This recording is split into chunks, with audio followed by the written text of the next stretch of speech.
ಕೌಟುಂಬಿಕ ಕಲಹ ಹಿನ್ನೆಲೆಯಲ್ಲಿ ಎರಡು ಕುಟುಂಬಗಳ ಮಧ್ಯೆ ಮಾರಾಮಾರಿ ನಡೆದ ಘಟನೆಯಲ್ಲಿ ಗಾಯಗೊಂಡ ತಂದೆಯನ್ನು ಕಾಪಾಡಲು ಸದಲಗ ಸರ್ಕಾರಿ ಆಸ್ಪತ್ರೆಯಿಂದ ಚಿಕ್ಕೋಡಿವರೆಗೂ ಮಗನೇ ಸರ್ಕಾರಿ ಆಂಬ್ಯುಲೆನ್ಸ್ ಚಾಲನೆ ಮಾಡಿಕೊಂಡು ಬಂದಿದ್ದಾನೆ.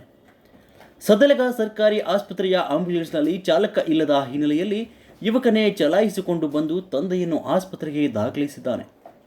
ಕೌಟುಂಬಿಕ ಕಲಹ ಹಿನ್ನೆಲೆಯಲ್ಲಿ ಬೆಳಗಾವಿ ಜಿಲ್ಲೆ ಚಿಕ್ಕೋಡಿ ತಾಲೂಕಿನ ಜನವಾಡ ಗ್ರಾಮದ ಸಿದ್ದು ಪೂಜಾರಿಗೆ ಆತನ ಪತ್ನಿ ಕುಟುಂಬಸ್ಥರು ಮಾರಣಾಂತಿಕ ಹಲ್ಲೆ ನಡೆಸಿದರು. ಹಲ್ಲೆಯಲ್ಲಿ ಸಿದ್ದು ಪೂಜಾರಿ ಕಿವಿ ಕಟ್ ಆಗಿತ್ತು.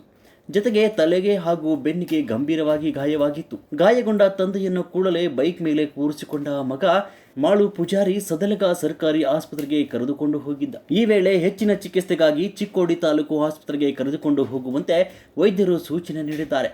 ಆಂಬ್ಯುಲೆನ್ಸ್ ಕೊಡಿ ಎಂದಿದ್ದಕ್ಕೆ ಆಸ್ಪತ್ರೆ ವೈದ್ಯರು ಚಾಲಕ ಇಲ್ಲ, ನೀವೇ ಆಂಬ್ಯುಲೆನ್ಸ್ ತೆಗೆದುಕೊಂಡು ಹೋಗಿ ಎಂದಿದ್ದಾರೆ. ಹೀಗಾಗಿ ಮಾಳು ಪೂಜಾರಿ ಗಾಯಾಳು ತಂದೆಯನ್ನು ಸರ್ಕಾರಿ ಆಂಬ್ಯುಲೆನ್ಸ್ ಅನ್ನು ತಾನೇ ಚಲಾಯಿಸಿಕೊಂಡು ಬಂದು ಆಸ್ಪತ್ರೆಗೆ ದಾಖಲು ಮಾಡಿದ್ದಾನೆ.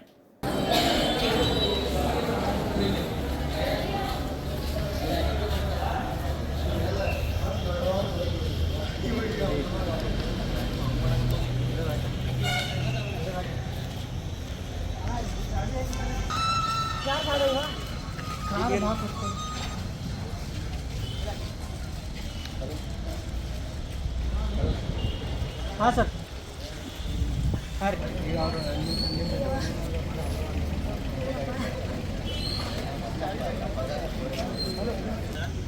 नंबर ला दो